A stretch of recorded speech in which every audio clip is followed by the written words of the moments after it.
Nah, berikutnya kami persilakan kepada Mas Ahmad. Ini sama-sama Ahmadnya ya, Pak. Silakan, nanti akan dijawab oleh guru kita Kiai Haji Syarif Mataji. Silakan.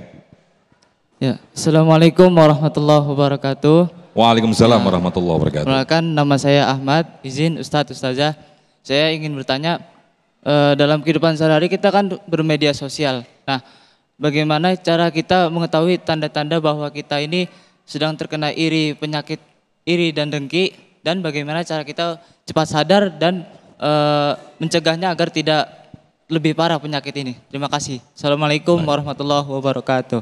Khususnya ketika bermain sosmed gitu ya. Ketika bermedia sosial, bagaimana mengetahui tanda-tanda sifat iri dengki itu mulai menghinggapi hati begitu ya. Silakan Kiai Syarif. Kiai Syarif punya sosmed nggak Kiai? Banyak. Banyak. Nah, ini bagaimana nih? Banyak supaya akun maksudnya. Banyak akun.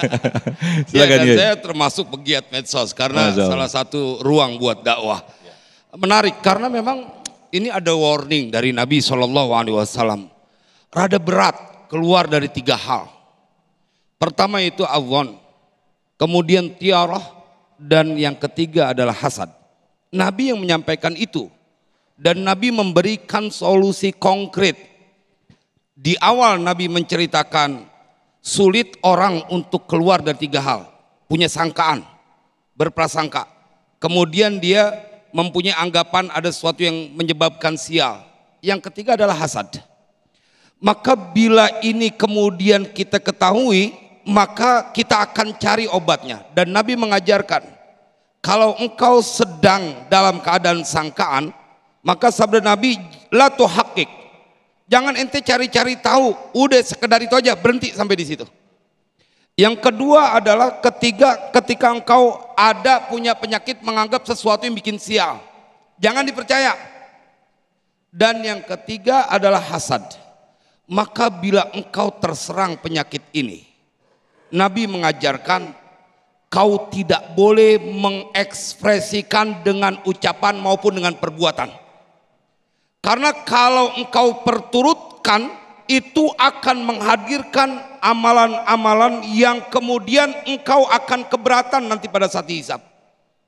Jadi bagaimana kita bermedia sosial, maka selain kita berbaik sangka, bila kau tak mampu melakukannya, ketika engkau berprasangka buruk, maka stop, jangan mencoba-coba mencari-cari tentang kesalahan orang lain.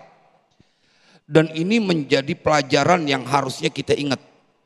Karena setiap saat, tadi kita diskus bahwa ini jangan-jangan menyasar juga kepada mereka yang mempunyai ilmu. Sampai Nabi menyampaikan ada 6 golongan yang mereka yadkhulunan nar qoblal hisab. Udah masuk neraka sebelum dihisab, masuk neraka duluan. Di antaranya adalah al-ulama bil hasad. Orang yang dia punya ilmu tapi dia dengki dalam dunia dakwah, dan kemudian mereka yang membenci bahkan menuduh putus nasab orang lain pasti dengki. Mereka yang menuduh kemudian kepada saudaranya sama umat muslim dengan sesuatu yang jelek pasti dengki dan berabenya. Jangan-jangan dia kelompok munafik. Kalau kelompok munafik, fiddarkil asfali minan nar. Semoga manfaat. Amin ya rabbal alamin. Nah, ini kan umumnya ketika tanpa hisab itu masuk surga ya, tapi tanpa hisab masuk neraka. Nah, itu yang berabenya. Ada orang yang masuk neraka, ente nggak perlu dihisab, masuk neraka dulu, nungguin yang lain dihisab, ente rasain dulu tuh neraka. Orang kan pengennya masuk surga tanpa hisab, ini masuk neraka tanpa hisab. Hasad, bahayanya sampai seperti itu. Nauzubillah, Masya Allah. Terima kasih Kiai.